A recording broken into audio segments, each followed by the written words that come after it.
Um pouco antes da gente partir para a análise, é importante a gente relembrar ali quais são os possíveis requisitos, quais são as partes interessadas que geram requisitos que a organização precisa atender, porque senão vai gerar uma não conformidade. Porque o conceito de não conformidade é ferir, né, requisitos. Então vamos lá. O primeiro ponto seria a parte de legislação, né? Leis, regulatórios, as regras de sociedade, que em geral estão envolvidas aí dentro das leis e regulatórios em que essa empresa, organização está inserida. O segundo ponto, normatização e padronização, que aí vai ter a ver com o segmento, né, de produtos, processo ou serviço que ela oferece para os seus clientes.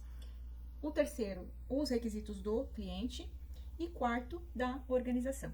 Tá? Então, as próprias regras internas, né, os requisitos internos da própria organização, que tem a ver com as suas políticas, valores, missão, objetivos, metas, né, que precisa ser atendido por ela mesma e por seus fornecedores e também as partes interessadas. Voltando um pouquinho na parte de normatização e padronização, então tem a ver, né, ou tanto com a padronização desses produtos, processos e serviços, ou com o sistema de gestão, que são os referenciais normativos, que a empresa se propõe a cumprir para uma certificação, para uma acreditação, ou de órgãos reguladores, né, que ela precisa, que são exigíveis, né, que ela atenda.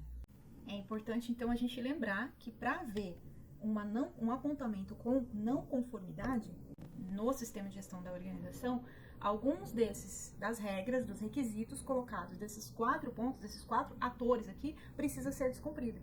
Ou uma legislação, ou normatização, padronização, regras e exigências de clientes, ou da própria organização. É somente neste caso que um apontamento ele pode ser colocado como não conformidade. Fora isso, ele vai ser ou um ponto de melhoria, ou um ponto de observação, uma potencial não conformidade que pode vir a se tornar ali para frente.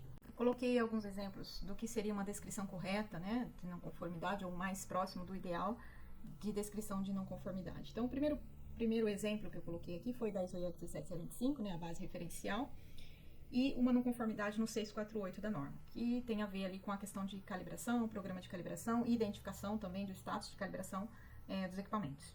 Então, o fato ocorrido foi que o laboratório não garantiu a correta identificação, eu sublinhei correta identificação, já vou depois explicar o porquê, para a gente tratar isso aqui, do status de calibração dos seus equipamentos. Então, o fato é esse, é o geral. Agora vamos para o apontamento, né, para a evidência objetiva. Quando que ocorreu? Né? Em 10/12 de 2019, foi evidenciado em 10/12 de 2019, onde ocorreu na sala de ensaios. E o que ocorreu? Né? Que a etiqueta de calibração do PQ003, é paquímetro, tá? No instrumento, conforme o certificado de calibração 85C19 de 15/8/2019, estava danificada. E impedindo, então, o que ocorreu? Né? Ok, estava danificado, daí o que aconteceu? Impediu a verificação da data de validade de calibração do equipamento. Não é estava impedindo, né? A verificação da data de validade do equipamento, né? Apontamento no 648 da ISO 17725, que pede que esse status de calibração, né, seja visto ali por quem vai utilizar, pelo operador, o técnico que vai utilizar esse equipamento. Por que eu sublinhei correta identificação? Porque se eu tivesse colocado o relatório não garantiu o status de calibração de seus equipamentos, então eu estaria dizendo que o equipamento não foi calibrado, que não foi o que aconteceu. Então eu coloquei a correta identificação para pontuar e dizer que o problema foi com a identificação do status de calibração. Fiz questão de colocar ali qual que era o certificado atrelado à etiqueta, porque nesse momento foi evidenciado essa potencial não conformidade com relação também à calibração, porque uma coisa é o status, né, da etiqueta de calibração, dentro da 17725, tá, gente? Nem todos talvez esteja aqui familiarizado, né, com esse requisito. Então, uma coisa é o status de calibração que tem que ter essa etiqueta nos equipamentos, para quem vai usar, verificar.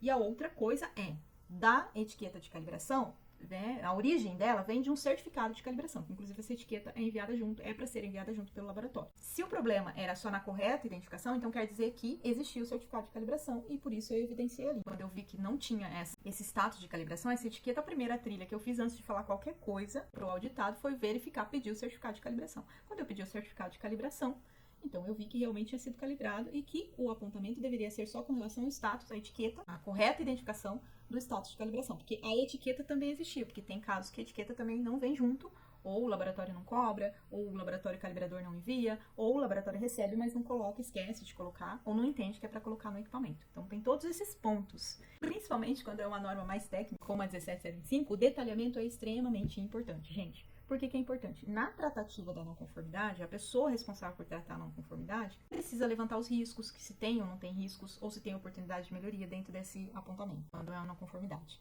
Então, por aí já se vê. Se eu não coloco o detalhamento, se foi só o problema com o status da calibração, com a identificação do status, ou se faltou etiqueta, ou se realmente não foi calibrado, essa pessoa que vai tratar, ela já começa a ter aí um investimento de tempo maior para investigar o que aconteceu, tá? Então, nem sempre a pessoa que vai tratar a não conformidade é a que tomou a não conformidade, né? O auditado que tomou a não conformidade, o setor ali, o departamento que tomou a não conformidade, é outra pessoa que vai tratar. Então, esses detalhamentos precisam, né, ser colocados. É importante que você, como auditor, avaliador, inspetor, que seja, auditando, saiba detalhar, tenha esse cuidado, né, essa empatia com quem vai tratar essa não conformidade depois. Isso é muito importante. Esse não detalhamento, ele leva para inferências maiores ainda na hora de tratar essa não conformidade, na hora de tratar a causa raiz, na hora de propor ações de correção, inclusive, ou a própria correção, às vezes dificulta, tá? Nesse caso aqui, se não fosse detalhado, a primeira coisa que ia acontecer aqui é a correção. O que eu faço primeiro aqui? O que aconteceu aqui? Não foi calibrado? Ou foi calibrado e não estava a etiqueta? Ou tinha etiqueta, mas estava apagada? Ou estava rasurada? Ou estava rasgada? O que aconteceu aqui? Isso é importante, né, colocar. Deveria, inclusive, aqui ter colocado que ela estava rasgada ou que ela estava apagada, tá? Eu coloquei danificado porque já serviu para o propósito. Já sabe que tem etiqueta lá, mas a data de validade ali não foi invalidada. Então, ele já sabe por onde ele começar essa correção. O que ele tem que fazer? Substituir a etiqueta, ou vai lá e vai olhar se dá para escrever em cima, enfim, tá? Essa seria a correção. E aí, parte-se daí a tratativa, né? Então, a ação corretiva disso, ela vai estar aonde? Com o status de calibração. O problema é com o status de calibração, né? Não ficou claro para a organização ali que esse status de calibração é importante, que o técnico que vai utilizar, o operador que vai utilizar, precisa saber do status de calibração para tomar a decisão ali se ele usa ou não aquele equipamento. Ou o próprio técnico sabia que ele deveria fazer isso, ele deveria olhar se realmente foi calibrado ou não, deveria checar antes ou não. É aí que vai entrar a pessoa do tratamento de não conformidade, é nos detalhes. Se eximir de ter falhas nessa descrição, ok? Eu coloquei mais 2 exemplos, mas eu não vou relatar todos, porque o vídeo vai ficar muito longo. Então, o apontamento 2 seria, eu coloquei um exemplo aqui que pode ser colocado 2 apontamentos, ó, foi na norma 9.2 da norma ISO 9001, e também o apontamento do manual de gestão. Poderia, inclusive, ter colocado aqui qual é o item do manual de gestão que feriu. Apontamento uma definição interna da organização, que é a periodicidade anual de auditoria interna, que não foi atendida. E o terceiro ponto eu coloquei ali, uma organização, um requisito dela interno, que é da área técnica, né, da área de execução, que é muito provavelmente uma empresa de obras, uma construtora, né, e ela tem ali uma instrução de trabalho que, né, certo requisito ali não foi cumprido, não foi atendido. Então, poderia ser algo assim também, não tem nenhum referencial, não tem nada, mas tem um requisito ali que é uma regra interna da organização de atender aquela instrução de trabalho. Então, eu coloquei aqui como exemplo também esse relato. Depois vocês voltam o vídeo, olha com mais calma aí esses descritivos, que eu acho que vale super a pena, né, como exemplo, tá? Agora a gente vai partir para análise de um apontamento considerado errôneo, equivocado ali, que eu comentei no início com vocês, que a gente ia tratar aqui.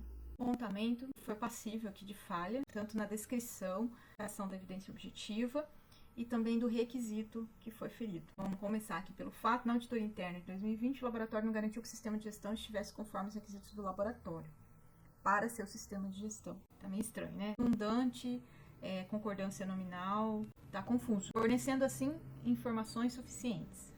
Na verdade, quando a gente lê a evidência objetiva, a gente vai ver que o apontamento foi justamente de não ter informações suficientes. Teria informações insuficientes aqui nessa descrição. O texto aqui já tá muito ruim.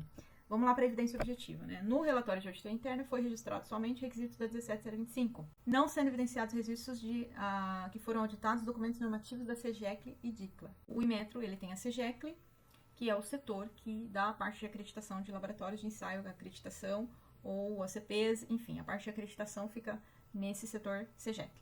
E a DICLA é um outro setor e ela vai cuidar ali de assuntos mais regulatórios, né? Regulamentadores. Como, por exemplo, ensaios de proficiência, né? Qual que é o critério? Tem a NIT-DICLA, por exemplo, 026, que é uma normativa da DICLA de como os laboratórios devem atender proficiência dos seus resultados, tá? E a CEGECLE, por exemplo, tem a NIR CEGECLE 009, que ela demanda ali sobre a regra de como usar a logo do Inmetro, o selo de acreditação. Então, tem essas normativas aí, orientativas, que são do Inmetro, autores aí do Inmetro, e que envolve toda a avaliação do sistema de gestão com base na ISO IEC 17025. E o requisito ferido, segundo a pessoa que apontou, é o 8.1 da 17025. Então, vamos para frente, vamos fazer análise aí desse apontamento, o que tem de falha, mediante análise, porque até então, isso aqui é antes do laboratório aceitar, né, o responsável do laboratório aceitar isso como não conformidade, né? Nesse caso aqui, gente, foi aceito como não conformidade, mas na verdade vocês vão ver depois que não é bem assim, não é uma não conformidade.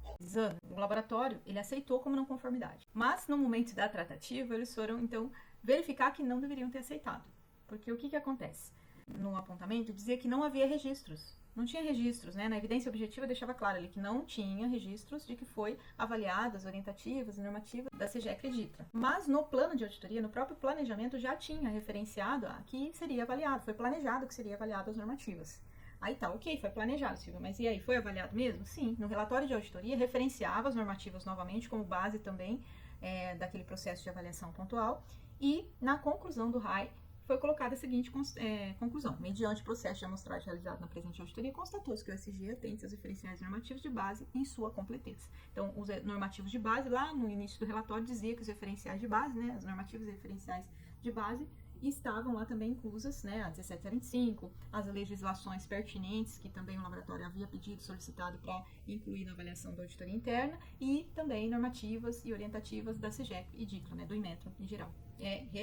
Referidas, né, de referência, né, aos processos, né, ao segmento que aquele laboratório atende, tá? Tudo isso já é evidência, já é registro de que foi sim avaliado, foi levado em consideração esses referenciais normativos nesse processo de auditoria. Então, não poderia estar dito como evidência objetiva que não tinha registro. A outra questão é que se essa realmente fosse uma não conformidade, ou ainda que seja uma observação, o requisito ferido, o correto seria o 5.7, que fala: a gerência do laboratório deve assegurar que haja comunicação a respeito da eficácia do sistema de gestão e sobre a importância de atender aos requisitos dos clientes e outros requisitos. Então, o 5.7, né, requisitos de estrutura do laboratório, falar sobre os requisitos que o laboratório deve atender.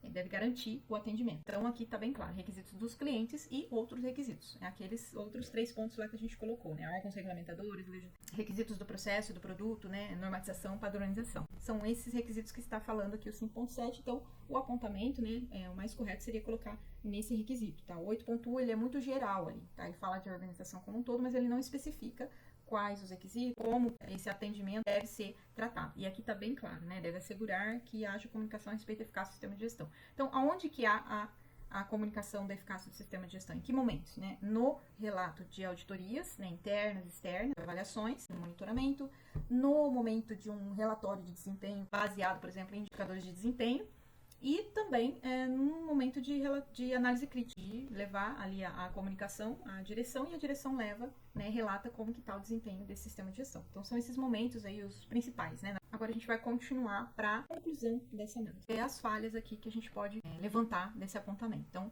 inferência de não conformidade. Porque se existiam os registros de evidência objetiva de que foi avaliado os referenciais CGEC e DICLA nesse relatório, então ela está inferindo uma não conformidade, porque na verdade o que poderia ter sido colocado então é uma observação, porque talvez o intuitivo desse avaliador, e muito provavelmente foi o que aconteceu, que na evidência objetiva ela não colocou qual que foi, o que aconteceu, né? Qual que é o requisito da CGEC ou da DICLA, né? Da normativa orientativa da CGEC ou da DICLA, que foi ferido, qual documento, em referência a qual documento, o que aconteceu que houve falha, que não houve cumprimento, não está ali colocado.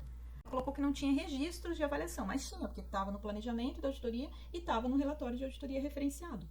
O que talvez não estivesse é no corpo do relatório, né? Que é como se fosse lá o relato de cada item, né, da norma da 1775, como normalmente é confeccionado, né, elaborado os relatórios de auditoria, não estava ali especificado. Como, por exemplo, o relatório da CGEC, ele tem especificado ali. Por quê? Porque o relatório é da CGEC, a normativa é deles. Então, eles colocam ali como se fosse um checklist para o avaliador ver se tem ou se não tem. Muito provavelmente, esse auditor colocou esse apontamento baseado como se fosse uma questão de checklist, mas não é checklist. Então, não necessariamente precisava estar descrito ali cada requisito da NTDICLA, porque não é a base referencial principal. A base referencial principal é a 1775, é os requisitos da 1775 que devem aparecer num relatório de auditoria baseado em ISO IEC 1775.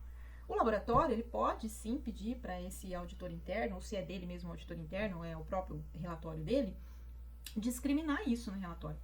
Pode fazer. Mas, meu Deus do céu, se for discriminar todos os requisitos legislativos, orientativos, todos, de toda a legislação que ele atende, gente, ele não vai dar conta. Que calhamaço, que vai ser uma tese de doutorado, não vai ser um relatório. Então, o relatório, baseado em 1705, ele deve descrever os requisitos da 1705. Dentro dos requisitos da 1705, quando, por exemplo, ela for auditar esse 5.7, o 8.1, vai estar embutido que também esses requisitos, os da legislação, os requisitos de cliente ou de qualquer parte interessada, está sendo levado em consideração. Então, esse apontamento é uma inferência de que não foi visto, porque não tem nenhuma prova de que não tem prova. Essa é a palavra correta. Não tem uma prova, né, de que não foi avaliado, porque estava no planejamento e estava referenciado no relatório de auditoria. Então, é uma inferência de não conformidade.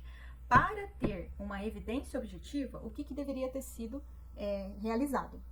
Esse apontador deveria ter feito uma trilha de auditoria. Opa, pera lá, tô achando que os requisitos da CEGECLE e da DICLA não foram aqui avaliados. Então, deixa eu fazer o seguinte. Então, eu dei um exemplo aqui, de uma trilha investigativa que poderia ter sido feita, mas não foi feita, tá claro que não foi feita, e para verificar se realmente foi cumprido ou não os requisitos. Ele poderia, por exemplo, como é laboratório, então a NIT-DICLA 026 é aplicável, que é a parte de proficiência. Ele poderia ter visto no momento de avaliar o 7.9, que é a validade dos resultados, que é onde se avalia as questões de proficiência do laboratório, se realmente foi feito, cumprido, né? Então, ali já é um indício de que se foi ou não cumprido com a NIT-DICLA 026, no momento de avaliar o 7.9, ponto. Segundo, a NICE-GECLE 09, que é a questão lá da logomarca, do uso da logomarca. Então, ele poderia ter ido lá nos relatórios de ensaio, visto como que é colocado o selo de acreditação, né? Visto no site da empresa como é que é usada a logo para indicar que o laboratório é acreditado pelo Inmetro, visto como é que é usada a logo da CEGECLE, Inmetro. Então, tudo isso, essa trilha investigativa, se feita e se foi pego alguma coisa que não foi cumprido, é ali na evidência objetiva desse apontamento que deveria ter sido colocado, ok? Aí sim, seria uma não conformidade. Tá aqui, ó, tá a prova de que não foi cumprido. Ele colocou lá no requisito que foi avaliado, o 7.9, que envolve a NIT-DICLA 026, mas eu tô vendo aqui que não foi feito proficiência de tal ensaio que estava planejado para ser feito, ok? O uso da logomarca, as dimensões, né, da logo utilizada estão em desacordo com a NICE-GECLE 009. O site da empresa está usando a logo errada de indicação de que ele é acreditado, do selo de acreditação. Está errado, não é aquele tipo de selo lá, é outro. A cor da imagem está em desacordo. E isso é uma evidência objetiva de não cumprimento dessas normativas. Então, a evidência objetiva lá está falha. No entanto, vale que a percepção desse editor viu que tinha alguma coisa de errado. Se não houve tempo hábil, ele não tinha condições de fazer essa trilha investigativa e ele estava certo ali de que faltou evidência no entendimento, na vista dele, poderia ter colocado isso como uma observação, uma potencial não conformidade. Olha, não ficou claro aqui, né, que realmente esses requisitos foram avaliados, porque eu não vi essa descrição, por exemplo, né, no corpo do relatório, com mais detalhes. Ó, NIT-DICLA 026 foi vista, NICE-GECLE 009, ok. Subrequisitos da NICE-GECLE 009, dimensão da logomarca, ó, tá aqui, né? Então isso, gente, é um pensamento de checklist. Mas a auditoria interna não é baseada em checklist. Checklist, gente, é inspeção, é processo de inspeção. A base de auditoria, as técnicas de auditoria, são da norma ISO 19011. Essa base, ela tem técnicas, que inclusive essa trilha investigativa para você chegar na constatação de uma não conformidade. Você vai ter uma base amostral e você vai ter técnicas de auditoria investigativas que vão te levar, com base nessa amostra, para a constatação de não conformidades ou não. E ponto. E o avaliador auditor, ele não é obrigado a ter olho biônico, baseado em fator humano auditoria. Então, amostral, é o que a pessoa consegue verificar naquele momento. Continuando, a técnica de investigação estava falha, como eu falei, não teve essa trilha investigativa para chegar num apontamento, uma constatação dessa não conformidade, uma evidência objetiva, uma prova, né, da constatação que era não conformidade.